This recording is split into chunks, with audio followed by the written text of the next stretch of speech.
Intestine खास तौर से है। हम डाइजेशन के बारे में पढ़ चुके हैं पीछे, स्मॉल इंटेस्टाइन में डाइजेशन पढ़ चुके हैं। आज हम लोग लार्ज इंटेस्टाइन में जो हो रही घटनाएं हैं उनके बारे में देखेंगे। तो डाइजेशन का मतलब पहले ही हम जान चुके हैं कि जो लार्जर मॉलिक्यूल्स थे जिसे हमने फूड इंटेक के थ्रू अंदर लिया था, जैसे कार्बोहाइड्रेट लिया था हमने, जैसे प्रोटीन था, जैसे फैट था। तो ये जो लार्जर मॉलिक्यूल्स थे जो फूड इंटेक में हमने लिए थे, उसको स्मॉलर और अब्जॉर्बेबल मॉलिक्यूल्स में ब्रेक डाउन करना, इसे डाइजेशन कहते हैं। जिसमें अनअब्जॉर्बेबल, जो ब्लड में अब्जॉर्ब नहीं हो सकते, ऐसे फूड मटेरियल अब्जॉर्बेबल फॉर्म में कन्वर्ट हुए थे।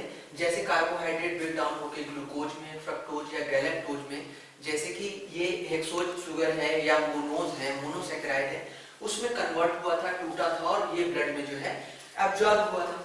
जैसे प्रोटीन है वो टूट करके अमीनो एसिड में टूटा था, फैट फैटी एसिड में टूटा था, और टूटने के बाद ये खास तौर से स्मॉल इंटेस्टाइन में जहां पर विल्लाई और माइक्रोविल्लाई थे, तो ड्यूodenum, जेजुनम और इलियम रीजन में सबसे ज्यादा इनका एब्जॉर्प्शन हुआ था। और एब्जॉर्प्शन होने के बाद ब्लड कहां चला गया? ब्लड स्ट्रीम में चला गया।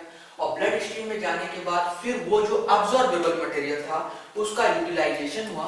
तो एसिमिलेशन उसे कहते हैं, किसे कहते हैं कि यूटिलाइजेशन ऑफ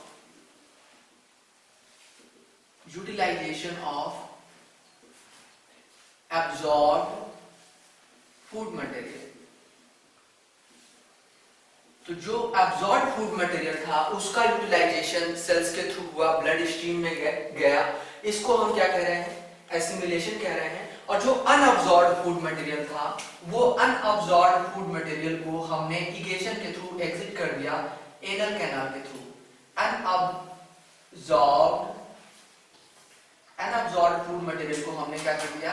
एनस के थ्रू एग्जिट कर दिया। तो जो लार्ज इंटेस्टाइन है, लार्ज इंटेस्टाइन में अब्जॉर्प्शन बहुत अच्छे से नहीं होता क्योंकि वहां पर विलाई प्रेजेंट नहीं होते, जो कि स्मॉल इंटेस्टाइन में बहुत प्रोमिनेंटली प्रेजेंट थे। लार्ज इंटेस्टाइन में खास तौर से केवल वाटर का अब्जॉर्प्शन होता है। और जो लार्ज इंटेस्टाइन का पार्ट है उसके बारे में हम लोग पहले बात कर चुके हैं। ये इलियोसिकल वाल है, स्मॉल इंटेस्टाइन का लास्ट पार्ट इलियम, जो कि जो है लार्ज इंटेस्टाइन के फर्स्ट पार्ट जो पाउच लाइक स्ट्रक्चर है, जिसे हम क्या कहते हैं? ब्लाइंड सैक बॉडी, ये सीकम कहलाता है, जिससे एक जो है वर्मिफॉर्म अपेंडिक्स निकलती है, वर्म लाइक स्ट्रक्चर होता है। और ये लार्ज इंटेस्टाइन जो कि क्या होता है? होता शॉर्ट है, तो शॉर्टर होता है। लेकिन स्मॉल इंटेस्टाइन से क्या होता है? वाइडर होता है, चौड़ा होता है। इसके पार्ट क्या है? सीकम, कोलन और रेक्टम। तो इसके 3 पार्ट हैं, पहला सीकम, दूसरा कोलन, तीसरा रेक्टम। लेकिन जो कोलन है, सीकम ये pouch like structure, blind pouch like, ये सीकम है। और जो कोलन है वो ये वाला हिस्सा असेंडिंग कोलन है,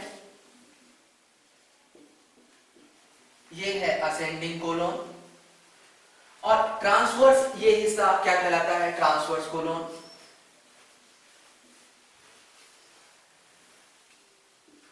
और ये डिसेंडिंग वाला जो लूप है ये क्या कहलाता है? ये है डिसेंडिंग कोलन। और लास्ट में ये जो कर्व है ऐसे, ये सिग्मॉइड कोलन।